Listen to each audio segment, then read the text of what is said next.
the call, rise above the shadows glow. Strong and Welcome to True Story Africa.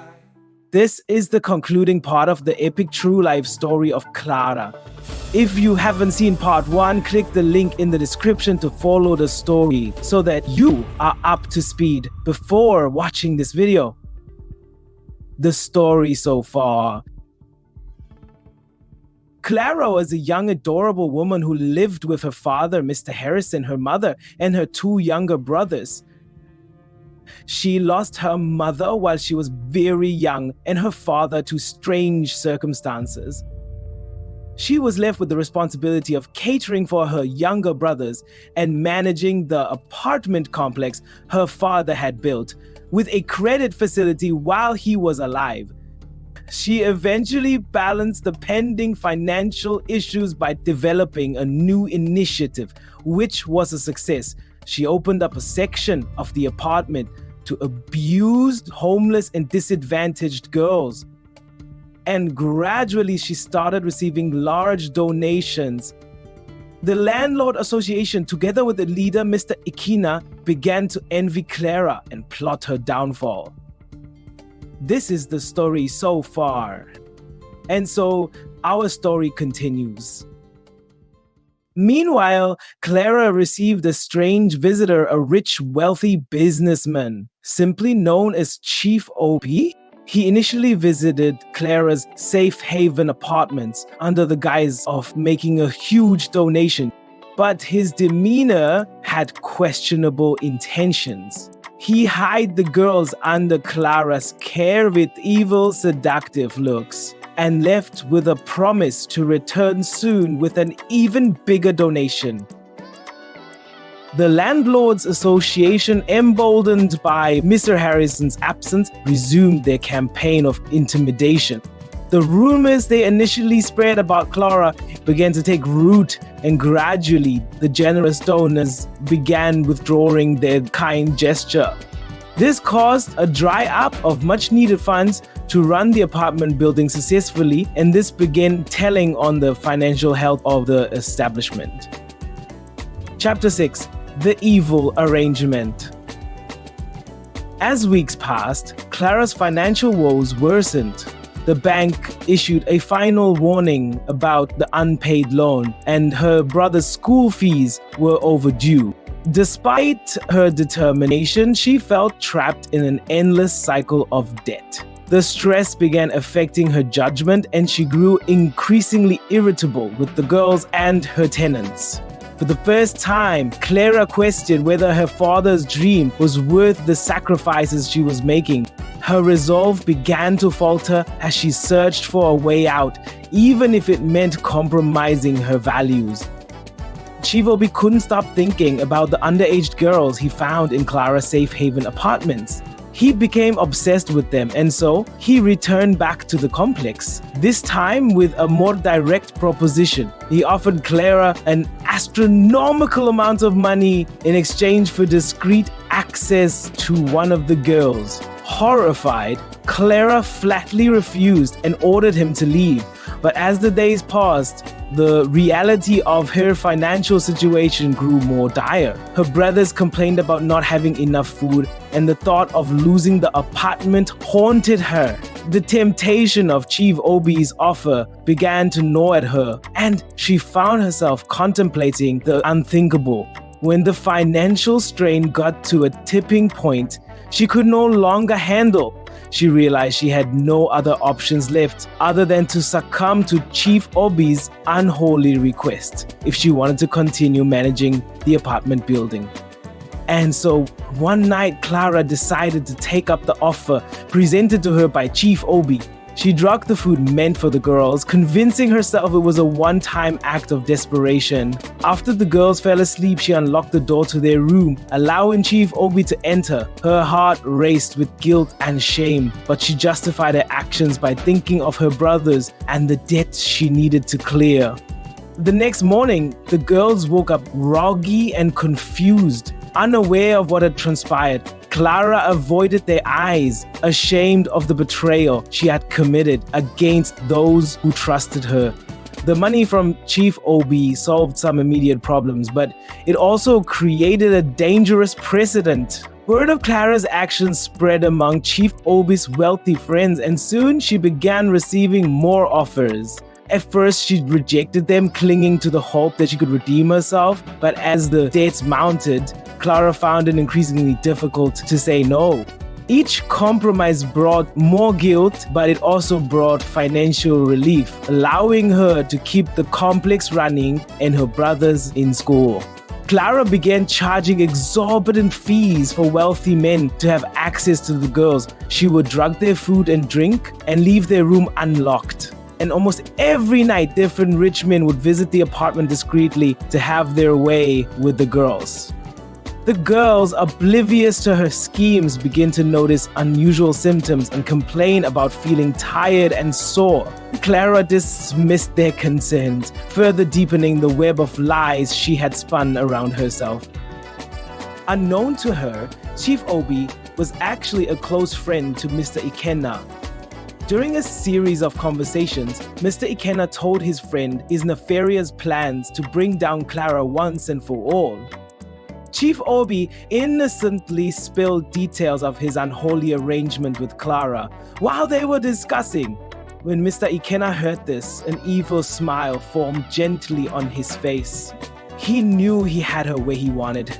He could have easily reported Claire to the authorities and then he would have succeeded in bringing her down as promised, but instead he had a far more evil plan up his sleeve, one that would leave you shocked beyond words.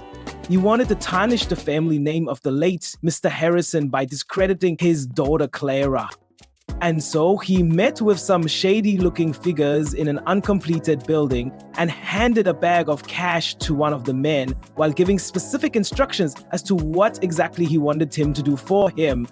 He then proceeded to visit Clara and confront her himself. When he got to the apartment, Clara was about to leave to go somewhere. As he approached her, he started shouting at her. "You will not learn. I have told you to stop taking my tenants, but still, yet you refuse. I promise you, this town will not contain both of us," he barked. Clara was taken aback. She knew Mr. Ikenna as the leader of the landlord association, but she had never encountered him like this. She was both surprised and a little bit startled. She replied, "Mr. Ikenna," and said, "I have no business with you, sir. The tenants come on their own. I have done nothing wrong here." Mr. Ikenna looked at her with anger and then left in frustration. He already had something really evil planned for Clara, to her ignorance. Chapter 7. A shocking discovery. By the time Clara was 24, she had turned her father's innocent vision of helping the disadvantaged in the community to a shocking, secret arrangement where she constantly sold the girls for money. So the point is that she had even expanded the evil arrangement into a fully fledged illegal business. She presented her apartment complex as a safe haven for disadvantaged girls who had fled their homes as a result of abuse from either a wicked aunt, stepmother, or even biological mother. They innocently flocked to Clara's safe haven apartment buildings with the hope of realigning their life. But what they found was something far more sinister. It was a shady, illegal operation where girls were drugged every night and used as sex slaves. As time passed, some of the girls in Clara's care began noticing unusual patterns. Girls like Kiki and Amaka, two of the older and more observant girls, grew suspicious of the strange symptoms they experienced after eating dinner seemed too consistent to be normal. They whispered their concerns to each other, but hesitated to confront Clara, fearing her wrath. The once warm and caring Clara had grown colder and more dismissive, often brushing off their questions with vague answers. The air of trust that once surrounded the haven was slowly unraveling. Despite their fears, Kiki and Araobi decided to keep an eye out for anything unusual. They began involving some of the other girls in their quiet investigation, sharing their concerns and encouraging them to observe their surroundings carefully. The girls formed a bond through their shared unease, promising to look out for one another. While they didn't fully understand what was happening, they knew something wasn't right. Their unity became a source of strength as they navigated the increasingly tense environment Clara had created. Meanwhile, Clara began to sense that some of the girls were growing wary of her. She noticed their hushed conversations and the way they sometimes avoided eating their food. Her guilt made her paranoid, and she started monitoring them more closely, trying to suppress any dissent before it grew into a problem. Clara's once calm demeanor gave way to irritation and outbursts, further alienating the girls. Her attempts to maintain control only deepened their suspicion, as her behavior became more erratic and unpredictable. Kiki and Amaka decided it was time to take action. They came up with a plan to pretend to eat the food Clara served but secretly discarded. That night, they faked being asleep, lying still and quiet while waiting for any unusual activity. Though their hearts pounded with fear, their determination to uncover the truth kept them resolute. They knew they were taking a huge risk, but they were desperate to understand what was happening to them. Meanwhile, Mr. Ikena decided it was time to set his evil plan in motion. He hired a man to visit Clara's safe haven apartments under the cover of darkness. He did this to expose Clara, and at the same time, set up the grand finale of his great evil plan, one that will shock you beyond words. Around midnight, the door to their room creaked open and a shadowy figure stepped inside. It was a man they didn't recognize, and he moved from bed to bed inspecting the sleeping girls.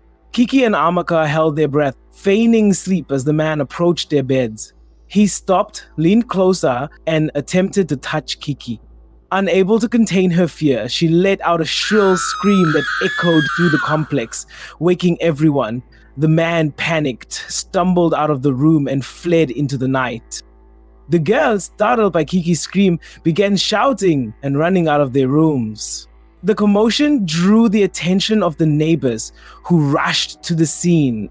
Clara, caught off guard, tried to calm everyone down, but her frantic explanations only fueled the suspicion.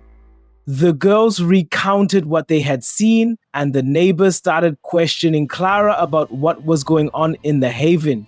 For the first time, Clara's carefully hidden activities were exposed to the public. Clara tried to salvage the situation by denying everything. She claimed the man was an intruder who had broken into the complex, and she promised to increase security measures to protect the girls. However, her nervous demeanor and the girls' testimonies made it clear that something more sinister was at play. The neighbors began to piece together rumors they had heard about Clara's dealings with wealthy men, and they started demanding answers. Encouraged by the neighbors' support, Kiki and Amako bravely recounted their suspicions about being drugged and the man's intrusion. Other girls began sharing their experiences, describing their unexplained symptoms and strange occurrences during the night.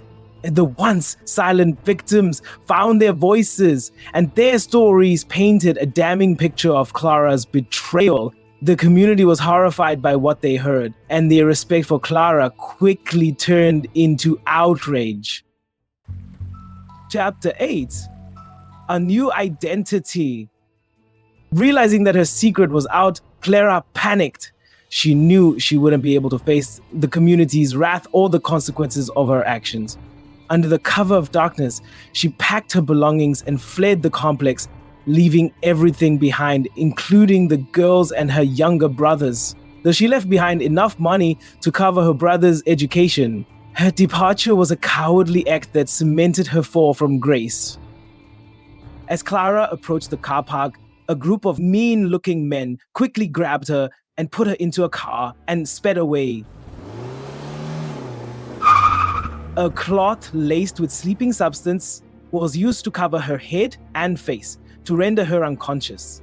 These were men hired by Mr. Ikena to kidnap, drug, brainwash, and deliver her to a certain whorehouse in Lagos. This was his ultimate evil plan all along, to discredit the name of Mr. Harrison and the image of his daughter. The minds of evil men. As the car approached Lagos, Clara was still lying at the back seat of the car, unconscious. The sleeping substance was very potent, one that would knock her out for 2 days straight. When Clara opened her eyes after 2 days, everything was foggy, she was weak, and she had no idea who she was or where she was. Her clothes had been changed and she was wearing a skimpy outfit. She sat up weakly on the bed, holding her head in pain. A young lady approached her and sat beside her. "I'm sorry, dear, you were very sick and you fainted, but thank God you came back," she stammered. Clara glanced at her with looks of surprise, fear, and concern for not recognizing who the lady was, and her own lack of awareness of her surroundings. She couldn't recollect anything. It was as if her brain was entirely wiped clean. The man had done a serious one on her, unfortunately. All she ever knew, her past life, her father's legacy, her brothers, all had been wiped clean, all gone in a flash. Clara couldn't even remember her own name. As she was trying to figure out what was really happening, an elderly, rich-looking woman approached her bed.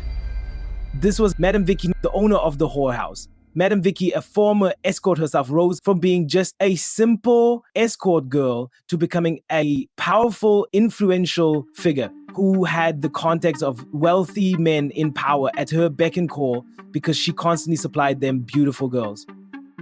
She knew Mr. Ikenna as well, and he gave her a large sum of money to take in Clara and give her another identity. This new identity will be known as Nancy, a regular escort girl, working for her boss, Madame.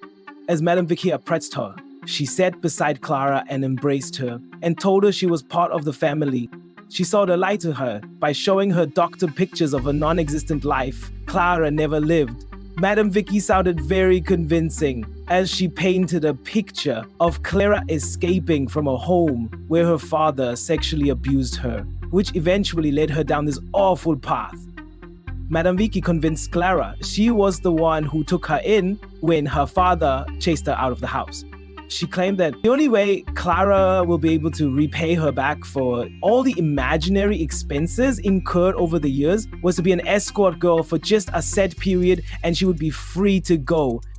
Clara, unaware of what was actually going on, nodded weakly, and gradually she began to adjust to her surroundings. Her mind was now a clean slate, and so any seed or information received would be perceived as the truth. And this was the case with Clara. She took in everything Madame Vicky said and gradually adjusted to the life of a full-time escort girl. Clara, now known as Nancy, was thrusted unwillingly into a life of nightclubbing and promiscuous living. Mr. Ikenna believed he had finally succeeded in his evil plan and began plotting again to take over the entire apartment building. Clara's brothers, Patrick and Peter, now young men themselves, used the money Clara had left behind to complete their education. They honored their father's legacy by continuing his humanitarian work, ensuring his dream lived on. They transformed the apartment complex into a genuine haven for the needy, fulfilling the vision their father once shared. They were very disappointed in their sister Clara, but after considering how she was always concerned about their well-being, they forgave her. But they had no idea that Clara, now Nancy, was now a working escort girl for Madame Vicky in Lagos. What fate awaits Clara, now Nancy, in her newfound life as an escort girl? Will Clara's brothers ever find out about the complicity of the Landlord Association, especially Mr. Ikenna's involvement in the death of their father and the kidnap of their sister Clara? Find out these and many more intriguing questions in the concluding part of this exhilarating epic African story. Thanks so much for watching. Please like, share, subscribe, and put on the notification bell so you are notified whenever we post new epic true life stories. Till I bring to you another exhilarating true life story. This is True Story Africa. Africa, hear the call. Rise above the shadows tall. Voices strong and hearts so wide. Together we'll take this ride.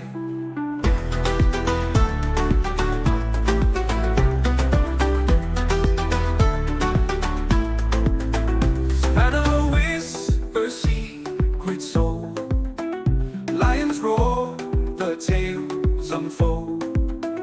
Rivers hum a soothing song, flowing fast where we belong. True Story Africa, hear the call. Rise above the shadows tall. Voices strong and hearts so wide. Together we'll take this ride. True Story Africa, hear the call.